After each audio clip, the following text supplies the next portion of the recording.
ये आजादी की लड़ाई में यह अकेला परिवार है पूरी दुनिया में जिसमें पूरा परिवार शहीद हो, कोई दूसरा उदाहरण नहीं है पूरे इतिहास के पन्नों में।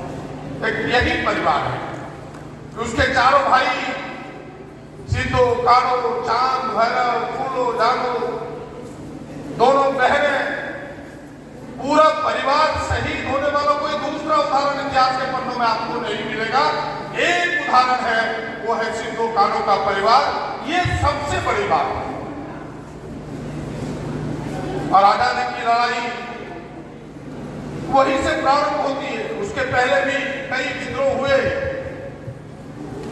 लेकिन इतना बड़ा विद्रोह कि दुनिया के सामने एक छाप छोड़ सके, एक परिवर्तन की लहर जा सके, वह 30 जून 1955 का ही दिन था जो पूरी दुनिया को हिला के रख दिया, अंग्रेजी सेना को हिला के रख दिया। यहां से लंदन तक पूरी सेना हिल गई, अंग्रेजी हुकूमत हिल गई। और वो एक दिन की तैयारी नहीं थी।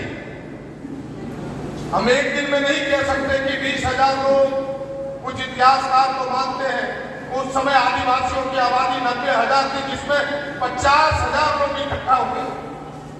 अभी मैडम बता रही थी श्रीमती तिवारी जी कि मैंने एक किताब लिखी है कि आजादी की लड़ाई में संथालपना की भागीदारी, हिस्सेदारी, संथालपना की भूमिका।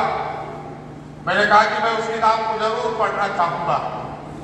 इन्होंने कहा कि उस किताब को आपको मैं दूंगा। मैं बधाई देता हूं कि भाई इस प्रकार के चीजें जब धीरे धीरे सबके सामने आएगा तब इस क्रांति के महत्व और अधिक होंगे। और मैं इसलिए कह रहा हूं कि एक दिन में इकट्ठा नहीं हो सकता 20,000, 50,000, 30,000, कोई मानते हैं 20,000, कोई इतिहासकार कहता है 30,000, कोई 50,000। और सारी व्यवस्थाएं थी। एक तरफ इतनी बड़ी अंग्रेजी हुकूमत, बंदूक तो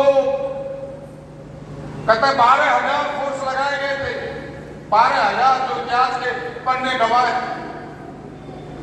फिर भी वहां बिगुल फूका गया। और कारण क्या थे? कारण इतना ही था जो सबको पता है कि जो हमारे ऊपर टैक्स लादा गया था जमीन का, जो एकमात्र साधन था अंग्रेजों का कर वसूली का, वो इतना अधिक था कि कोई गरीब दे नहीं सकता था। वो जमीन से बेदखल हो रहे थे। और उस समय यह कानून था कि जो कर नहीं देगा, जो कर उसका चुकता कर देगा, जमीन उसकी हो जाएगी। अंग्रेजी हुकूमत पीछे थी, जमींदार आगे था। और जमींदार उसका शोषण करता था। और केवल आदिवासियों की लड़ाई नहीं थी। इतिहास के पन्ने बताते हैं कि सिद्धो कानो के साथ तमाम गरीब तबके के लोग थे। और इसके कई प्रमाण हैं। सिद्धो कानो के अगर आप अंतिम FIR यानी जो थाने में केस हुआ, उस अगर थाने के केस को पढ़ेंगे, मैंने एक पन्ने को उलट के देखा है। उसमें से मृधा लोग, जिसे डोम कहते हैं आप, वो सारे लोग, आपके मड़ैया लोग, अहीर यानी ग्वाला लोग, यहाँ तक कि साह लोग, कई तरह की जातियां जो छोटी छोटी जातियों के लोग थे, उनकी लड़ाई में साथ थे। यानी जितने गरीब तबके के लोग थे, जो जमीन का कर नहीं दे पाता था, जिन्हें बेदखल किया जा रहा था, उसकी जमीन को बचाने के लिए इन्होंने इस लड़ाई का बिगुल फूका था। सामने भले जमींदार था, लेकिन उसके पीछे अंग्रेजी हुकूमत थी। यह लड़ाई सीधे अंग्रेजी हुकूमत के विरुद्ध था। और बिल्कुल 30 जून 1955 को सिद्धो कानो ने ऐलान किया उस भोगनाडी में, यह जो संथालपना का हुकूमत है, यह अंग्रेजों से स्वतंत्र है, करो या मरो, और अंग्रेजों वापस जाओ। यह बिगुल फूका गया। ये तमाम चीजें, ये छोटी मोटी तैयारी का हिस्सा नहीं था। और 1 वर्षों तक यह लड़ाई इतनी भीषण हुई कि लोगों को, अंग्रेजी हुकूमत को अपना पैर पीछे करना पड़ा, अपने आप पीछे हटना पड़ा। लोग बताते हैं कि 12,000 से 15,000 आदिवासियों की बलिदान हुए। ये छोटा मोटा बलिदान नहीं था।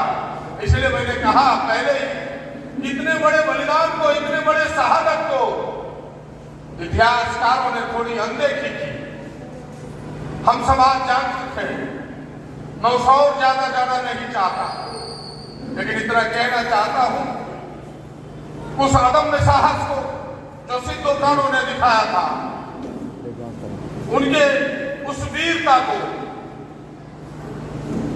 उनके उस सांगठनिक क्षमता को, उनकी लड़ने की लड़ाई के साहस को एक बार आज की तारीख में हम सब फिर से जोहार करते हैं, उन्हें अपना सलाम अर्पित करते हैं, उन्हें अपना सैल्यूट देते हैं कि कितना अदम्य साहस था उनके पास।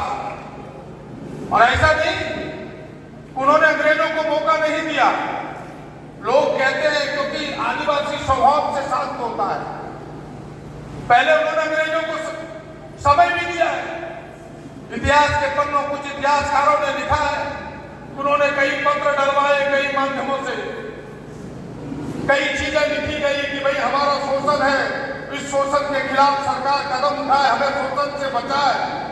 ऐसा नहीं कि क्रांति एक दिन में इतना बड़ा विवरण फूका गया, लेकिन उनकी अनदेखी की गई, तो अंतिम में उन्हें हथियार उठाना पड़ा था।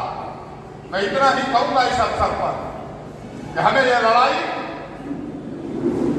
हमें यह कुर्बानी, हमें यह शहादत, हमें यह क्रांति आज की तारीख में तमाम नौजवानों को, नवजुवतियों को यह साहस देता है कि अपने हक के लिए लड़ो, अपने अधिकार के लिए लड़ो, और हक अधिकार तुम्हारा जो भी छीनता है उसके विरुद्ध फूल करो, उसके विरुद्ध बिल्कुल तो यही मैं आपसे कहना चाहता हूं। चाहे वो कोई भी सामने हो, कोई भी हुकूमत सामने हो, कोई भी व्यक्ति सामने हो। बड़ी लंबी लड़ाई के बाद देश को आजादी मिली। इस आजाद देश में कई व्यवस्थाएं की गई। यह देश मजबूती से आगे बढ़े। इस देश में सब लोग पढ़े लिखे, लोग कदम से कदम मिला करके अपने विकास की गति में भागीदार बने। कई व्यवस्थाएं की गई, और संविधान बनाने वाले को मैं इस अवसर पर बधाई देना चाहता हूं।